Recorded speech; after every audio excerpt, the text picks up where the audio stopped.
Otro golpe, más fuerte. Tragué saliva. Apoyé la mano en la manija, fría, húmeda. La giré despacio y abrí la puerta de golpe, levantando el cuchillo como defensa. Antes de que pudiera reaccionar, una presión fría y metálica se posó en mi cabeza, y una voz firme y desconocida se alzó en el aire. No se te ocurra moverte. Mi cuerpo se tensó por completo. A partir de ahora, vas a hacer todo lo que yo te diga. ¿Entendido? El filo del cuchillo tembló en mi mano. Y supe, en ese instante, que nada de esto iba a terminar pronto.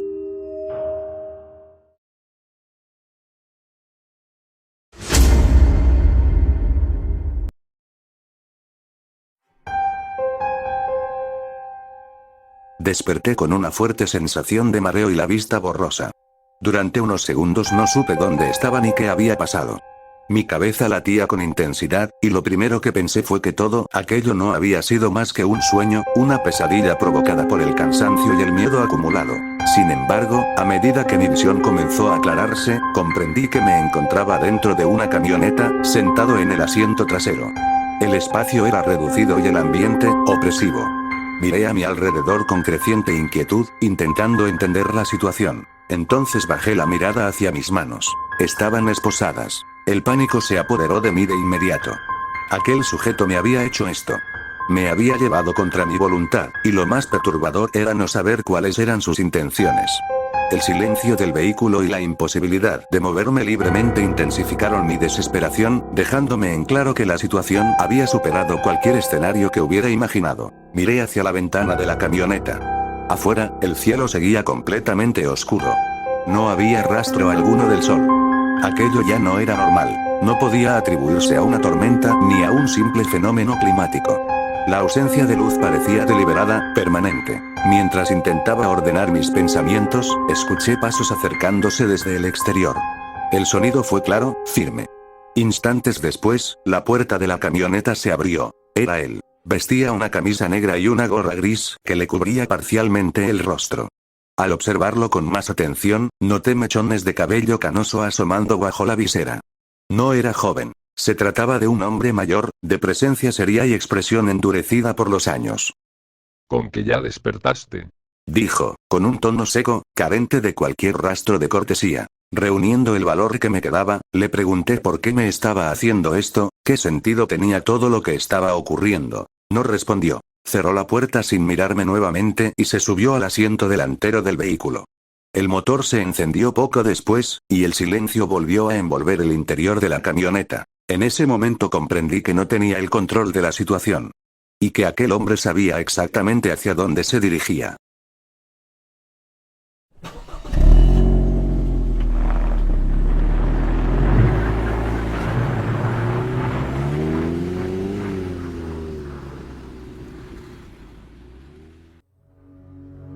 Luego de que el vehículo se pusiera en marcha, comencé a sentir una mezcla inquietante de miedo y confusión. Mi cuerpo permanecía tenso, atento a cada movimiento, mientras intentaba comprender lo que estaba ocurriendo.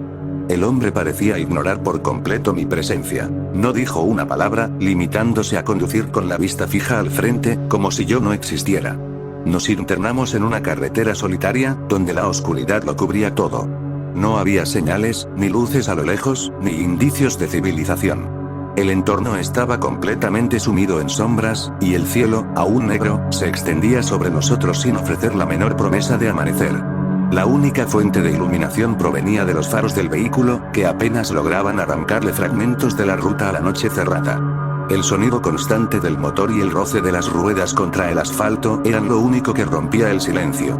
Sentado en el asiento trasero, esposado y sin respuestas, tuve la certeza de que me estaba alejando cada vez más de todo lo que conocía.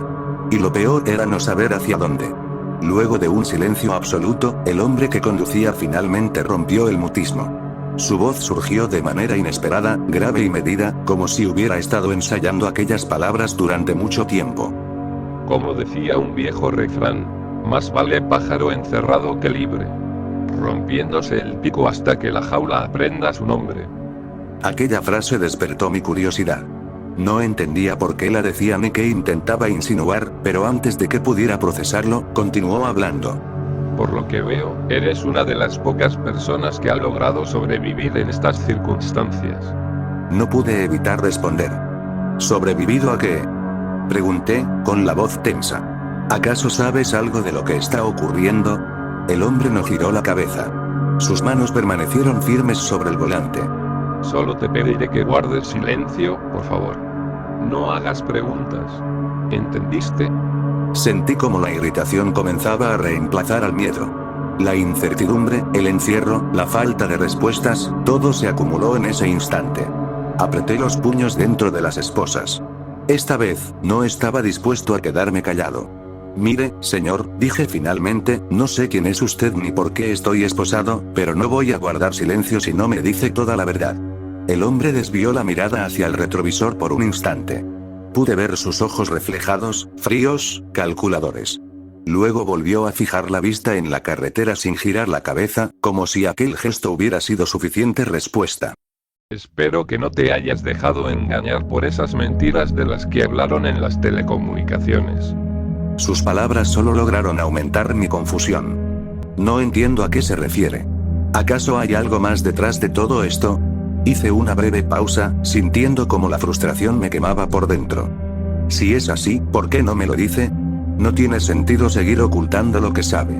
El silencio que siguió fue pesado, casi deliberado, como si cada segundo sin respuesta formara parte de algún plan que yo aún no alcanzaba a comprender. El hombre tardó unos segundos en responder. Su voz volvió a oírse, serena, casi resignada. ¿Crees que cambiaría algo si te contara toda la verdad? La pregunta me dejó en silencio por un momento. No supe qué responder de inmediato. Estamos huyendo. Huyendo de esos imbéciles. ¿Huyendo de quién? Pregunté, con cautela. Hubo una breve pausa antes de que hablara de nuevo. Nuestro propio gobierno. Ordenaron a los militares que aniquilaran a su propia gente. Sentí que el aire se me escapaba de los pulmones. Mi cuerpo quedó completamente inmóvil. En ese instante, las palabras de mi hermana regresaron a mi mente con una claridad brutal. Los disparos. Todo encajaba de una forma que no quería aceptar. ¿Pero por qué? Logré decir. ¿Por qué demonios estarían haciendo algo así? El hombre soltó un leve suspiro, apenas audible por encima del sonido del motor. Hay una infección mortal propagándose en varias zonas. Un virus que no pueden controlar. No se originó aquí. Vino de afuera. De un lugar que siempre señalaron como amenaza, y ahora prefieren borrar el problema antes de que se vuelva imposible de contener. Sus palabras quedaron suspendidas en el aire. Y comprendí que lo que estaba ocurriendo era mucho más grave, y mucho más oscuro, de lo que había imaginado. Por esa misma razón, intentaron engañar a la gente. Les ordenaron permanecer en sus hogares, sin saber que, tarde o temprano, irían a buscarlos para eliminarlos. A medida que hablaba, empecé a comprender el sentido de todo lo ocurrido. Las comunicaciones, la ley marcial, el silencio, todo encajaba con una lógica cruel. Sentí como los ojos se me humedecían sin poder evitarlo. Pensé en mi familia. En dónde podrían estar. En si aún seguían con vida. Entonces, dije, con la voz quebrándose apenas, ¿cuál es la razón de amenazarme y mantenerme esposado? El hombre guardó silencio unos segundos antes de responder. Eso todavía no puedo decírtelo. Por ahora. Solo tienes que obedecer mis órdenes. Apreté los dientes, conteniendo la rabia y la impotencia. ¿Puedes decirme al menos a dónde nos dirigimos? Pronto lo sabrás. Me quedé atónito ante todo lo que acababa de escuchar. Lentamente, giré la cabeza hacia la ventanilla de la camioneta. Afuera no había nada. Ninguna luz, ninguna señal del amanecer. El cielo seguía completamente oscuro. Y en ese instante comprendí que el mundo que conocía ya no existía. El silencio se prolongó unos segundos más, hasta que decidí romperlo. El sol, dije, mirando todavía hacia la ventanilla. No está saliendo. El hombre no respondió de inmediato. Pareció escucharme, pero no hizo ningún comentario. Continuó conduciendo, con la vista fija en la carretera, como si aquella observación no mereciera atención alguna. Pasaron unos segundos antes de que hablara. Probablemente, la ausencia del sol ya no sea tan natural como podríamos creer.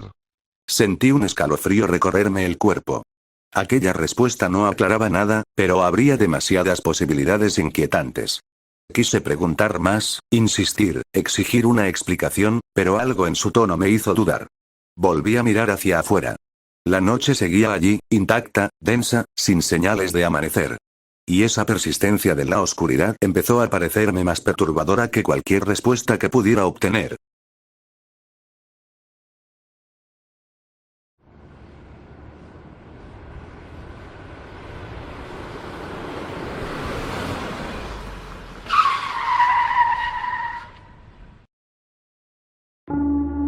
No sabría decir cuántas horas habían pasado. El cansancio me había vencido y permanecía en un estado intermedio entre el sueño y la vigilia. Fue recién cuando el sonido constante del motor desapareció que reaccioné. La camioneta se había detenido. Con dificultad, abrí un poco los ojos. Mi cuerpo se sentía pesado, debilitado por el agotamiento. Al incorporarme apenas, noté algo de inmediato. El hombre ya no estaba en el asiento delantero. Me incliné hacia adelante cuanto me permitían las esposas, intentando verlo. Nada. Miré a mi alrededor, primero con confusión, luego con una creciente inquietud. El interior del vehículo estaba vacío y en completo silencio. Entonces, la puerta a mi izquierda se abrió de golpe. Era él. Quiero que bajes ahora mismo. Ordenó, sin elevar la voz. No entendía qué estaba ocurriendo ni cuál era su intención, pero decidí obedecer. No tenía otra opción. Al bajar de la camioneta, el aire frío me golpeó el rostro. Frente a mí se alzaba una formación rocosa muy particular. Una cueva cuya entrada tenía la forma de una letra, semejante a una N irregular tallada en la piedra. La oscuridad en su interior era absoluta, como si la luz no se atreviera a entrar. Giré la cabeza y vi al hombre dirigirse hacia la parte trasera del vehículo. Abrió el portón trasero y comenzó a sacar varios objetos. Cuerdas con poleas, cuchillos y un dispositivo metálico que no logré identificar. Su forma y propósito me resultaron inquietantes. En ese momento comprendí que no habíamos llegado a un refugio cualquiera. El hombre se acercó lentamente hacia mí y extrajo una llave de su bolsillo. Fue evidente que tenía la intención de liberarme de las esposas. Sin embargo, antes de hacerlo, se detuvo y me dejó algo muy claro. Que tus manos queden libres no significa que tú también lo estés. Sigues bajo mis órdenes. No intentes nada extraño ni fuera de lugar, porque, de lo contrario, tendré que hacerte daño con este bastón eléctrico. Y te aseguro que duele. Me sentí incómodo, y el miedo volvió a apoderarse de mí. Sin discutir, incliné ligeramente la cabeza en señal de asentimiento. Muy bien. Espero que podamos colaborar. Acto seguido, liberó finalmente mis manos. Sentí un alivio inmediato y me las froté con cuidado, intentando recuperar la circulación. Aún así, una inquietud persistía en mi mente. Le pregunté por mis pertenencias. Sin responderme directamente, el hombre se dirigió a la parte trasera del vehículo y abrió el baúl. De allí sacó una mochila. Era la mía. Se la agradecí, pero en cuanto la tomé noté algo extraño. Estaba demasiado liviana, casi vacía. Al abrirla, confirmé mis sospechas. Dentro solo se encontraba mi cámara de grabación. Le pregunté por el resto de mis cosas. Me respondió, sin mostrar emoción alguna, que únicamente había conservado la cámara. Todo lo demás lo había dejado en mi casa cuando fue por mí la primera vez. La ira me recorrió por dentro, pero tuve que ocultarla. No podía darme el lujo de provocar una reacción suya. Aún así, la tristeza me invadió al pensar en el florero de mi hermana. Ese objeto había quedado atrás, junto con todo lo demás. Había perdido mucho más que pertenencias. Solo me quedaba la cámara. Aún no lograba comprender por qué el destino de todo ese viaje era aquella cueva. Su forma antinatural, recortada contra la oscuridad perpetua, no transmitía la idea de un refugio, sino la de un lugar deliberadamente oculto. Decidí preguntarle al hombre si aquel sitio funcionaba como algún tipo de escondite o zona segura. ¿Esto es un refugio?, pregunté, intentando mantener la calma. El señor no tardó en responder, aunque su tono fue seco y carente de toda emoción. Vamos a entrar y extraer información de ahí dentro. Esa será la misión. Quiero que te lo tomes muy en serio. No quiero inconvenientes. Ya conoces las consecuencias. Sus palabras ejercieron una presión inmediata sobre mí. No se trataba de una advertencia vacía. Lo supe por la forma en que me miró, como si ya hubiera tomado decisiones antes de llegar hasta aquí. No tuve más opción que asentir. Aún así, la confusión persistía. ¿Qué clase de información podía encontrarse dentro de una cueva? Nada de aquello encajaba. Sin embargo, una sensación difícil de explicar me recorría el cuerpo. Había algo más en ese lugar. Algo significativo. Y estaba seguro de que no había sido traído allí por casualidad. El señor me indicó que debía permanecer atento a cada una de sus instrucciones. Asentí en silencio, aunque no pude evitar pensar que el hecho de haber dejado únicamente la cámara no era una casualidad. Todo parecía indicar que ese objeto tenía un propósito específico dentro de aquella cueva. Entonces habló nuevamente. Tengo el mapa cartografiado de este lugar. Nos será de gran utilidad al momento de adentrarnos. Y hay algo más que debes saber. Tu cámara será el eje principal de todo esto. Así que hazme el favor de encenderla. Necesitamos registrar absolutamente toda la evidencia.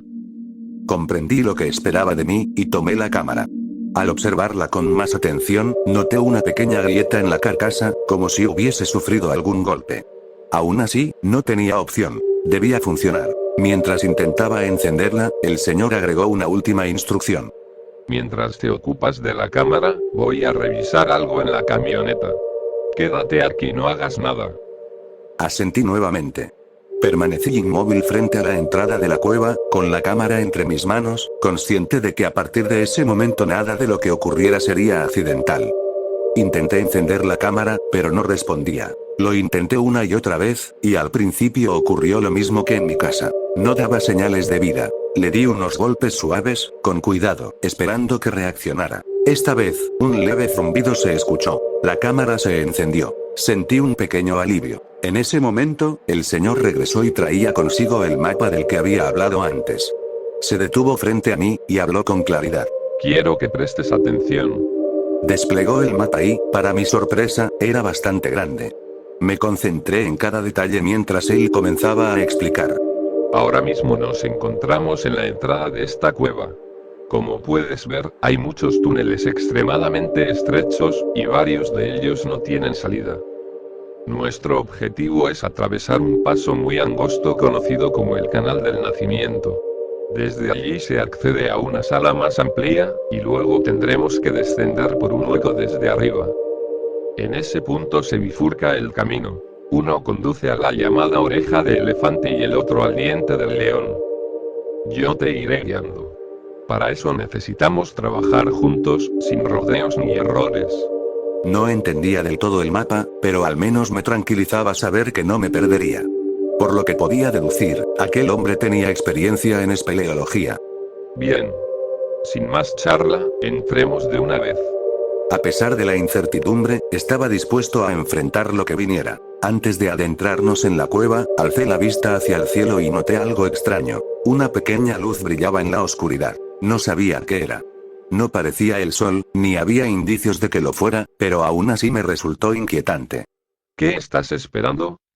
Dijo el señor. Me disculpé brevemente y, sin decir nada más, entramos en la cueva.